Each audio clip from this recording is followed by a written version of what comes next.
31. And Mr. Davies. Thank you, Mr. Chair. Essentially, what this amendment would propose to do, colleagues, is to allow the provinces to license certain producers. In particular, craft growers, small producers, and other classes of growers. It would allow flexibility so that provinces can develop best practices and choose the production model best suited for their jurisdiction. I note that alcohol and tobacco production, as has been pointed out from our ministry staff, aren't strictly controlled at the federal level, nor are their imports illegal. However, if a federal government opposed to legalization were elected, they could constrict cannabis supply by refusing to issue or renew production licenses. This would put provinces like Ontario in a position where their cannabis control boards would be unable to access a sufficient licit supply. Now, this amendment was born out of testimony we heard before the committee, and I'll quote some of it. Jonathan Page from the UBC Department of Botany said this: "Some of the information we have around this is from the current medical system, where we have some very large producers licensed and also some small mom-and-pop style producers under license. There's a general feeling that the illicit world, which includes many small growers, primarily in British Columbia but elsewhere, has been excluded. The fact is that they don't have the wherewithal to produce the security, or they have legal issues that have been held against them, and there have been delays in licensing that have led mainly to the large producers with very deep investment funds to build facilities. What we need to do in the commercial sense, outside the personal cultivation subject of this hearing, is to have an ecosystem in the same way we have with beer or wine, where you can have Molsons and that type of thing as big ones, but also have smaller producers that are equally well regulated, with testing applied and securities around, that we also have regulations and legislation that encourage those small producers to get involved in this industry and not make the cost of startup so steep or the regulations so strict that we exclude those small producers." And Trina Fraser from Brazo Cellar LLP said this: "I would also add that a meaningful opportunity to transition into the legal market involves having regulations which are not so onerous that they effectively exclude small operators. The Task Force on Cannabis Legalization and Regulation, in fact, recommended that the government encourage market diversity by creating a space for smaller producers. Under the ACMPR, which is the regulation for medicinal cannabis, what I am seeing is that the cost of compliance, in particular relating to security requirements, is a real barrier to small-scale production and a meaningful opportunity to transition. It also requires expanding the scope of cannabis products to include edibles and other derivative products. This is what the market wants and demands, and it will be required in order to transition the existing producers of these products into the legal market." So I guess the concern is that we haven't seen the regulations under this Act, and we all want to have a very well-regulated market that focuses on security and quality and production safety. But we must make sure we achieve that balance where it's not just deep-pocketed big producers have the ability to get through the regulatory regimen and the money to fund the kinds of applications that may be required, and then build the kinds of facilities that meet the regulations to freeze out the artisanal, craft, and small producers in this country. So my amendment responds to that by saying, let's let the provinces be able to issue licenses if they want to develop a local market, much the way that, let's say, British Columbia or Ontario, we've developed small wineries. If we can develop a localized production regulatory regime that's sensitive to the provincial market and realities, I think we should do that. I'll conclude by saying already the government has seen fit to share jurisdiction in regulating cannabis. They've done that by delegating distribution to the provinces and let provinces make up their entirely own distribution model, which of course is a serious part of this Act. It involves security. It involves preventing access to underage kids. There's some very serious parts of this bill that we have entrusted the provinces to regulate and determine.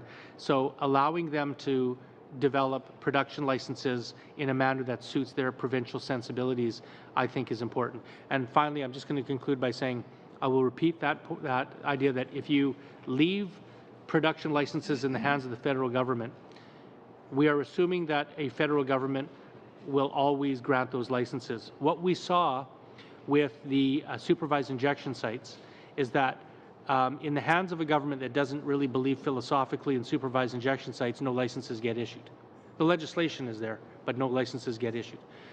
The same thing could happen with this legislation if we keep production in the hands of the federal government exclusively, and I think this is an amendment that would be responsive to that concern as well. Okay, thanks very much. Mr. Oliver. Thank you, and thank you, Mr. Davies, for raising the amendment. The intent of the bill, one of the intents is to ensure that product quality and product safety requirements on the production of cannabis are in place. The task force on cannabis legalization and regulation produced, I would say, almost unequivocal advice that federal regulation of cannabis production is essential. Most importantly, to ensure that consumers in all regions of the country have access to quality controlled products that are free from harmful substance. So they were quite adamant about that, and the task force arrived at that conclusion following extensive consultation with stakeholders, including provinces and territories. I don't think we heard from one province or territory say that they wanted the permissions or the authority to be licensing production. So based on the advice of the task force, which is quite extensive, and the fact they did talk to provinces and territories, we only heard, I think, from Saskatoon, I would support their position on it and would oppose the recommendation. Okay, Ms. Gladue. And further to the comments that Mr. Oliver has made about the provinces, and I'm glad he said territories because that's not mentioned here, we also have Indigenous communities in Canada. And we had testimony from the Indigenous communities that indicated they did want to partake in producing and distributing marijuana. And so that was one of the comments that I think this amendment doesn't reflect, including the Indigenous communities. The other thing I would say, we heard testimony that some of the Indigenous communities wanted to have a dry zone for marijuana. And I believe Ms. Morency and Ms. LaBelle, you were both here, I'm not sure which one had said it, but said that if we implemented this federal framework, they would not be able to designate their communities as dry communities. Did I understand that correctly, or did I get that wrong?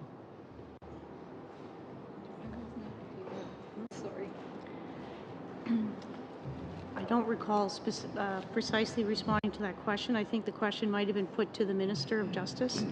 And I think the way that the Minister, my recollection, how she would have answered that was to the effect that certainly, as you're saying, the provinces and territories would have the ability to enact legislation within their areas of responsibility to deal with different aspects of what C45 proposes to address.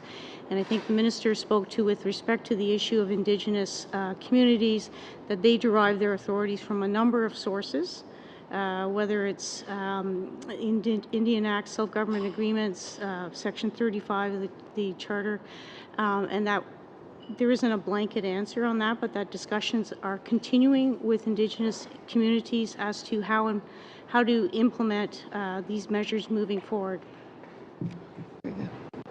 Okay, are you satisfied?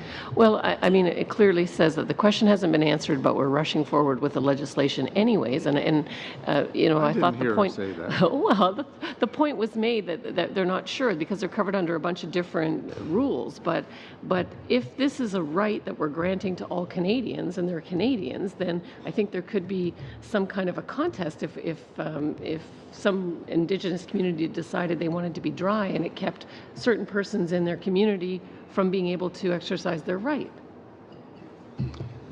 Okay, Mr. Davies. Yeah, just a couple of remarks to some of the points that were made.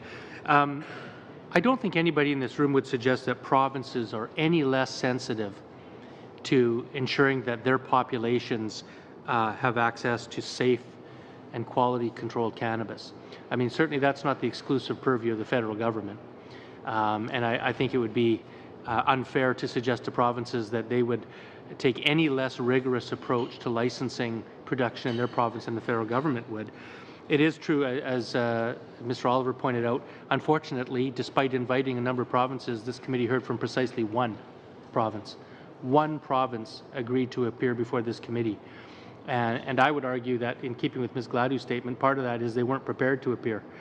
Surely there's some reason that after this committee had 2 panels on federal-provincial relations, we couldn't get more than one provincial government to appear before this committee and tell us about their preparations for this bill. This is the second time that I've heard the Liberal side refer to scrupulously adhering to the recommendations of the task force. Well, you can't suck and blow and pick and choose at the same time, because equally the task force recommended clearly that this government regulate edibles, concentrates, and other non-smokable forms, and the government mysteriously and inexplicably chose not to precede that with some vague reference to, well, we got to go slowly, even though there is absolutely no rational basis to moving slowly, and that's contrary to the purposes of the Act.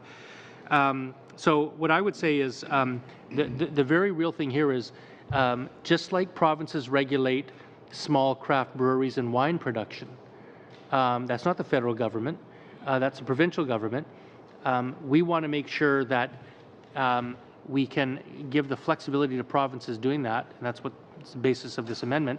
And also, perhaps there could be a sort of second tier of production regulation that is responsive to those small growers, where we can construct a regulatory regimen that preserves the safety and quality controls that we want, but it's not so onerous of a system that it freezes them out from participating. Because my final point will be, as we've heard time and time and time again, if we do not craft a legislation that is successful in bringing those out of the dark into the light in this bill, they will continue to produce illegally, and that's not what we want, and it's not what the bill proposes to do.